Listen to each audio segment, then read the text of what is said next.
The Forrester and Logan war just turned bloody. An accidental punch, a shattered patriarch, and a family feud exploding into pure, unadulterated chaos. Hello, I'm Emma Bennett from the B&B Spoilers YouTube channel. The flashing cameras at Forrester Creations are blinding, but they are nothing compared to the blinding rage radiating from the stage. The highly anticipated Forrester Couture line is finally launching, and the atmosphere in the building is absolutely electric. The stakes have never been higher. The tension is suffocating. The Forrester family has been pushed to the absolute brink by the sudden, shocking rise of Katie Logan Spencer's rival fashion house, and today is the day they strike back.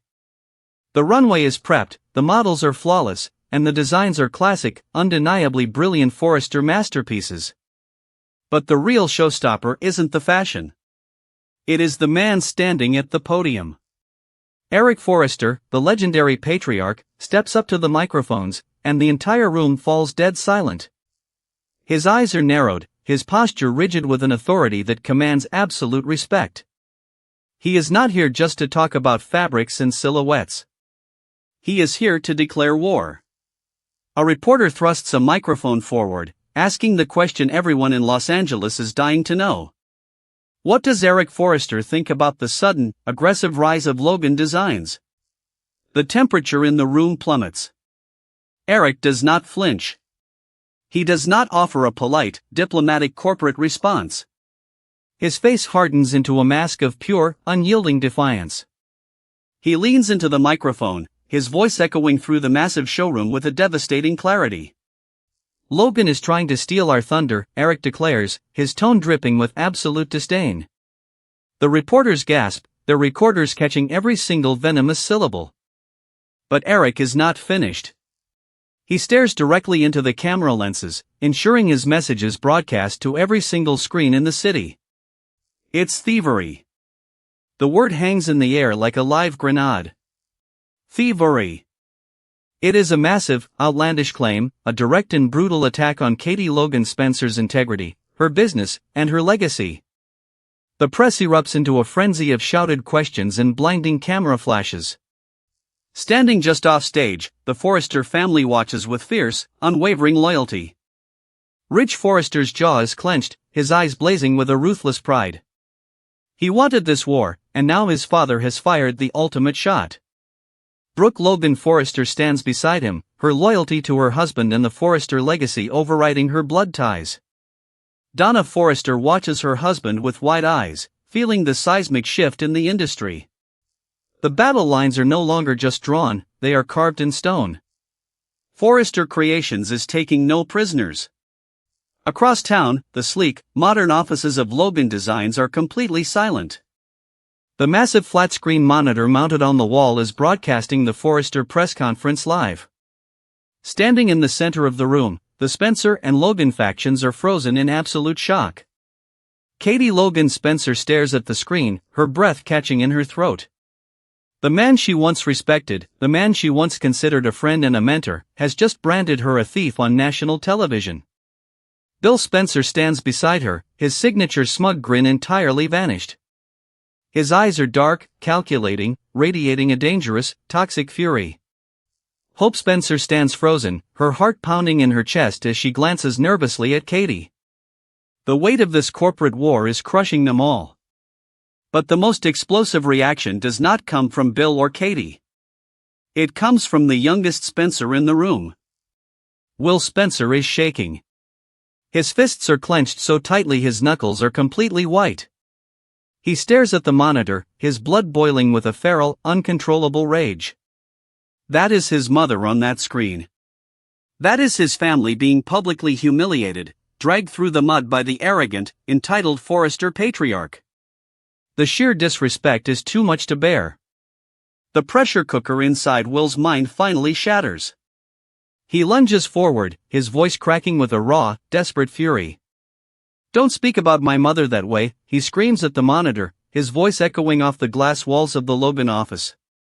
The sheer volume of his outburst startles everyone in the room. Katie reaches out, her eyes filled with a sudden, terrifying realization of just how deeply this war is affecting her son. But Will is already moving. He kicks a chair out of his way, the metal legs screeching violently against the floor. He cannot stay in this room. He cannot breathe. He turns on his heel and storms out of the office, slamming the heavy glass door with enough force to rattle the entire floor. Will hits the streets of Los Angeles, his mind a chaotic whirlwind of anger, humiliation, and heartbreak. The corporate war is tearing his family apart, but the personal casualties are what truly haunt him. He has lost his job. He has lost his reputation. But most devastatingly, he has lost Electra Forrester. The beautiful, brilliant woman he loves has been ripped away from him by the toxic, venomous feud between their families.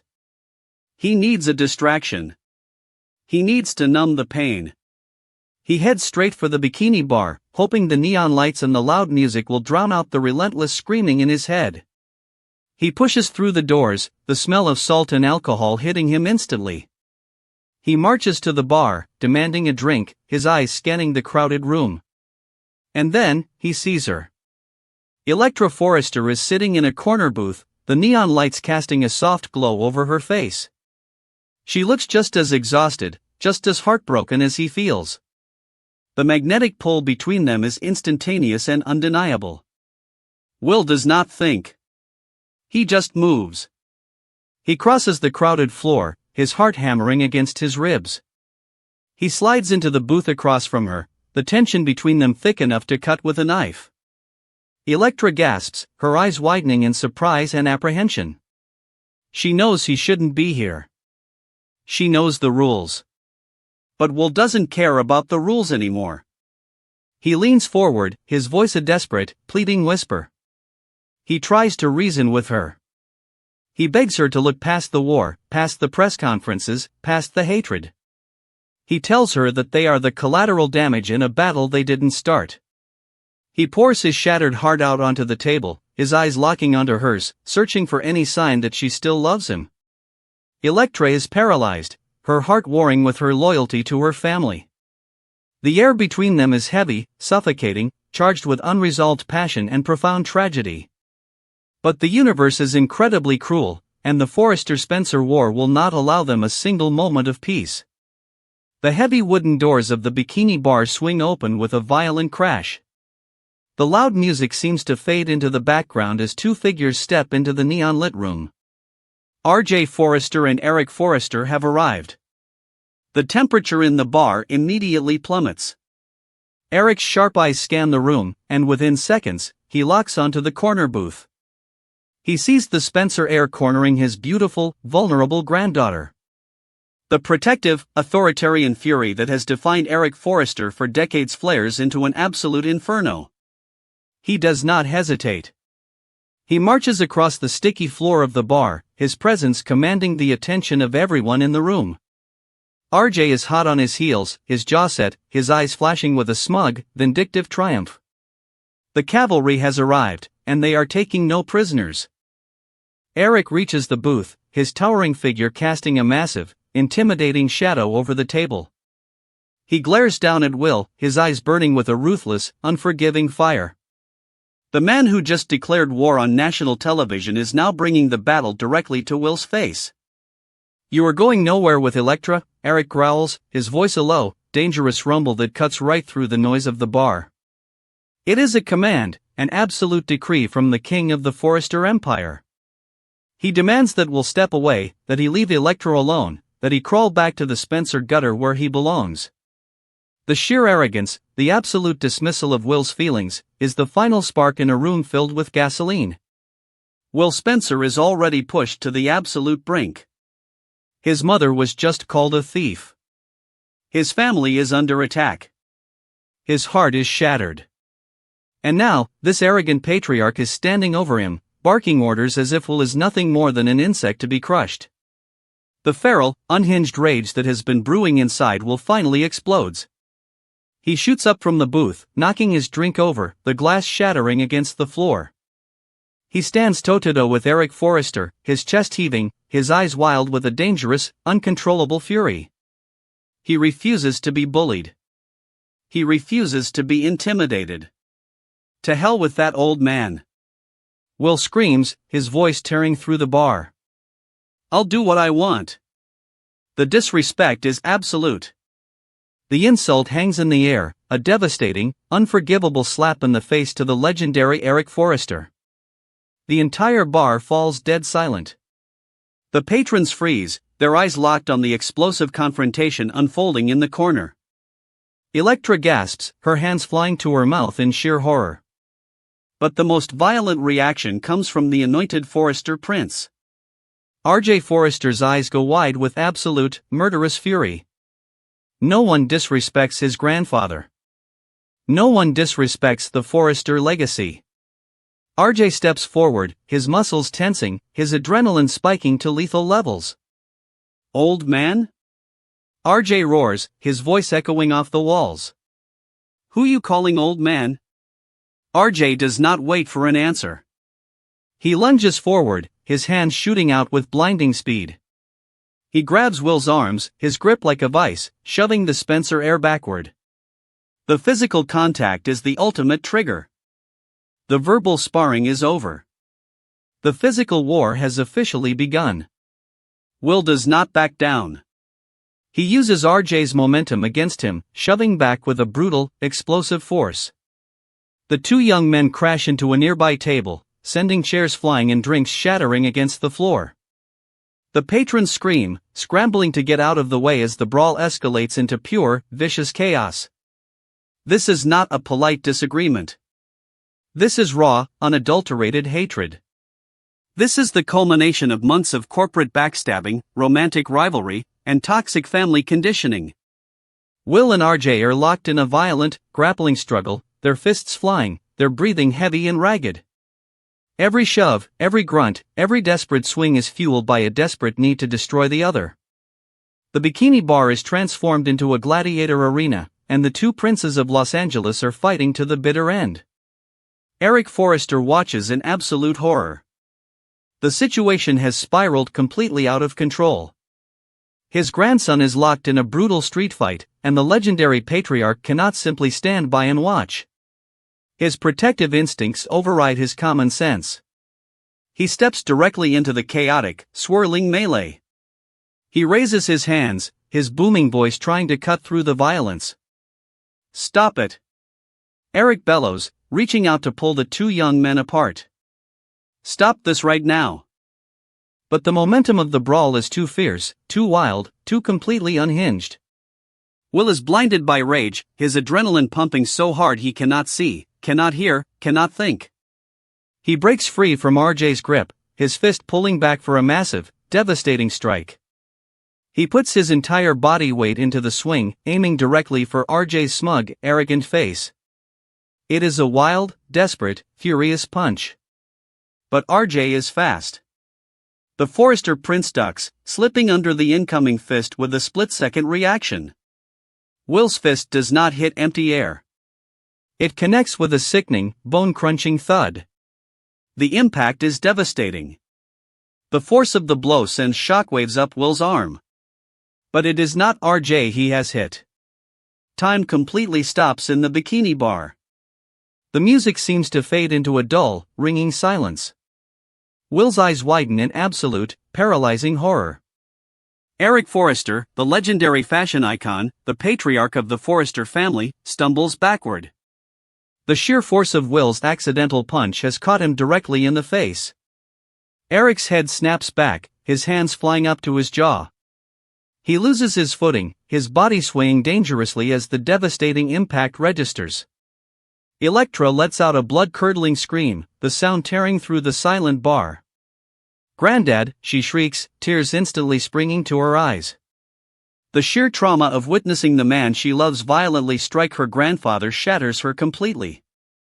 RJ freezes, his eyes locked on Eric, his face draining of all color. The Forrester prince rushes forward, catching Eric before he can hit the floor, his eyes blazing with a newfound, murderous hatred for Will Spencer. Will stands frozen, his fist still hovering in the air. He looks at his knuckles. He looks at the older man groaning in pain. The feral rage vanishes, instantly replaced by a suffocating, crushing wave of panic and regret. He didn't mean to do it. It was an accident. But in the soap opera world of Los Angeles, intentions do not matter. Only actions matter. And Will Spencer has just committed the ultimate, unforgivable sin. He has struck down the king. The damage is done, and the fallout will be apocalyptic. The scene cuts away from the neon lights of the bar to the grand, opulent living room of the Forrester estate. But the wealth and luxury of the mansion offer no comfort tonight. The atmosphere is grim, heavy, suffocating with a dark, seething fury. Eric Forrester sits on the plush sofa, a massive, ugly purple bruise already forming across his jaw and cheekbone. He looks exhausted, battered, but his eyes still burn with a fierce, unwavering pride. Donna Forrester hovers over him, gently pressing an ice pack to his swollen face. Her hands are trembling, her eyes filled with tears of absolute terror and rage. Her husband, her rock, has been brutally assaulted. Ridge Forrester paces the length of the living room like a caged, starving tiger. His jaw is clenched so tightly it looks like it might shatter. His fists are balled at his sides, his mind racing with violent, vengeful thoughts. A Spencer has drawn Forrester blood. A Spencer has attacked his father. There will be no mercy. There will be no negotiations. Ridge is ready to unleash a merciless, devastating wrath upon the entire Spencer empire.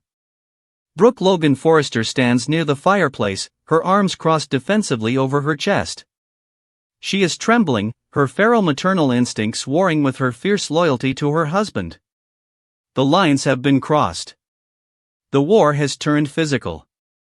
The heavy front doors of the estate swing open, and Katie Logan Spencer rushes into the foyer. She is breathless, her eyes wide with panic. She received the frantic phone call. She heard the horrifying rumors. But seeing it with her own eyes is a completely different nightmare. She steps into the living room, her gaze locking onto Eric's bruised, battered face. The gravity of the situation crashes down on her like a tidal wave. The man she once respected, the man who just called her a thief, is now sitting in his living room, nursing a brutal injury inflicted by her own flesh and blood. The moment Katie steps into the room, the Forrester wrath descends upon her with explosive force. Brooke does not hold back. The sisterly bond is completely shattered, replaced by a venomous, protective fury. Brooke steps forward, her eyes blazing with a feral, terrifying intensity. She points a shaking finger directly at Katie's face. "You wanted this war." Brooke screams, her voice cracking with raw, unadulterated rage. The accusation echoes off the high ceilings of the mansion. Brooke blames Katie. She blames Bill. She blames the entire Logan Spencer alliance for pushing Will to this violent, unhinged breaking point. Katie stands frozen, the venomous words striking her like physical blows. She looks at Brooke's furious face, then at Ridge's murderous glare, and finally, back to Eric's bruised jaw. The corporate war, the stolen designs, the press conferences, it all suddenly feels so incredibly hollow, so terrifyingly dangerous. The feud has escalated beyond boardrooms and runways. It has bled into the streets. It has resulted in physical violence. Tears well up in Katie's eyes as the horrifying reality sets in. She takes a trembling step forward, her voice a barely audible, heartbroken whisper. "I'm so terribly sorry," Katie tells Eric, her voice breaking.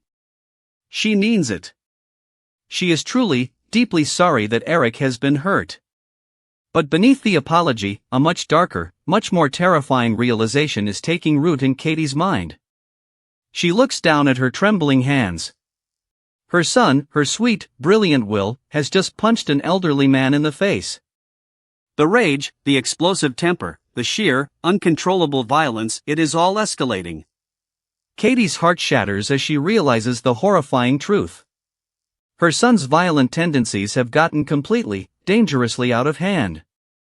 The Spencer blood is boiling, and if she cannot find a way to stop it, Will is going to destroy his entire life. The war has only just begun, and the casualties are piling up fast. Will RJ press charges against Will? Can Katie save her son from the Forrester wrath? Share your wildest theories in the comments below, and don't forget to subscribe for our next explosive breakdown.